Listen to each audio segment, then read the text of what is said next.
One of my favorite things about comics is the history and historical context behind them. There's so many fascinating aspects to the creation of comics and the characters within them during the Golden Age, the Silver Age, the underground comics of the 60s, and even the strips that were the predecessors for the heroes and villains you know and love today. So let's take a look at some of that history with our top 10 superheroes before and after list. And FYI, we're talking mainly aesthetics here today rather than narrative and continuity. So let's jump right in.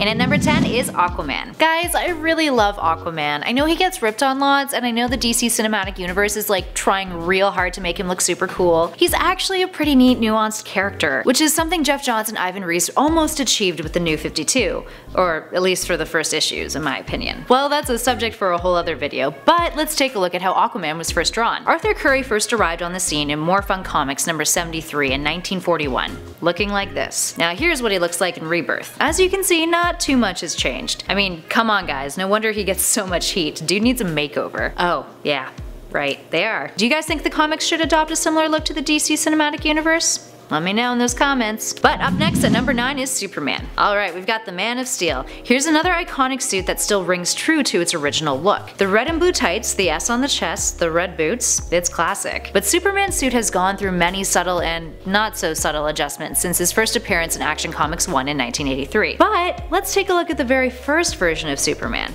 from Jerry Siegel and Joe Shuster's The Reign of Superman, which appeared in Siegel's self-published fanzine Science Fiction back in 1933. Clearly, he's come a long way since then. Up next at number 8 is Captain America. Back in the day, Captain America was a symbol of patriotism during World War II, similar to Superman, but less of an impact on the perception of masculinity. Once again, that's a whole other video for another day. Anyway, in his first appearance, he punched out Hitler, looking like this. While his suit has definitely been modernized over the years, along with the shape of his shield being altered, it's clear that nowadays, while the character may still be used as a symbol for patriotism, he isn't going around punching America's enemies out in a blatant fashion. The MCU has also been really responsible for shaping Captain America's persona in the public eye, having released 3 Captain America films, along with a slew of other ones that he's made appearances in, with Chris Evans starring in the role. And at 7 is Wonder Woman. So by now, if you've watched our other nerd videos or have a general knowledge about the history of Wonder Woman, you know that her costume has some subtextual origins in bondage. And you can definitely see the significant differences between the Golden Age Wonder Woman and her current Rebirth aesthetic. But let's take a look at the crap Wonder Woman has had to go through to get there, mainly during the Silver Age. A lot of it ain't pretty. There's subtle racism, there's subtle sexism, and there's a whole lot of other bizarre things she's had to endure. And sometimes she just looks atomically incorrect. At least in Rebirth, she's wearing actual armor, which is a step up. And you know what's great? She ditched the whole star thing going on over there. Probably for the best. At 6, we've got Thor. Thor looked super silly back in the day, didn't he? The Asgardian has improved quite a bit over the years, losing that whole He-Man-esque aesthetic.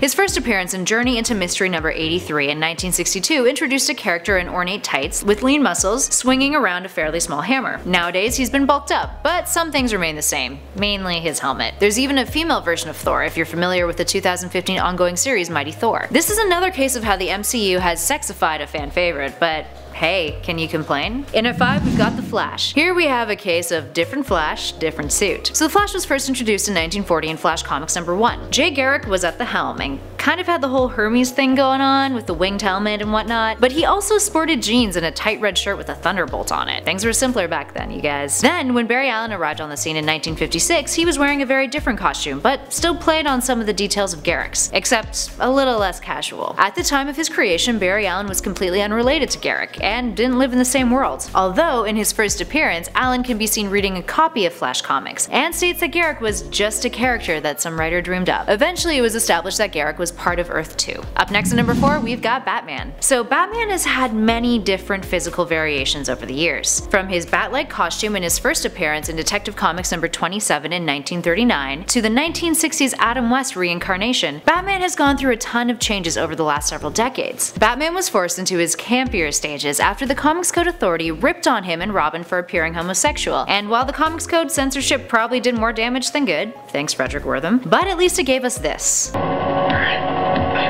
Needless to say, that's changed quite a bit, with both the cinematic and comic universes. Slick. And at number 3, we've got Wolverine. Wolverine's first appearance in the Marvel Universe was in the Incredible Hulk number 180 in 1974, where he jumps out of the forest of an undisclosed location in Canada and helps Hulk fight off a Wendigo. He's come a long way since his first cameo. He was added to the X-Men in 1975 in Giant Size X-Men number 1, where his cowl on the cover was drawn incorrectly, a mistake that influenced the way the character would look moving forward, despite criticism that his cowl was similar to Batman's. Wolverine got his own solo line in 1988, mainly due to his popularity and tough anti-hero persona that was super popular after the Vietnam War in American pop culture. His suit has also changed a whole lot over the years, and at times abandoning it altogether for a more casual look. But can you blame him? He jokes about the yellow suit in many of his appearances, most memorably in the first X-Men film back in 2000. You actually go outside in these things? What would you prefer? Yellow spandex? At number 2, we have Batwoman. Here is a character who was created to make Batman seem less gay. And look at that, she turned out to be gay herself. Here's what she looked like during her first appearance in Detective Comics 233 in July 1956. And now let's take a look at J.H. William III's Batwoman. That costume.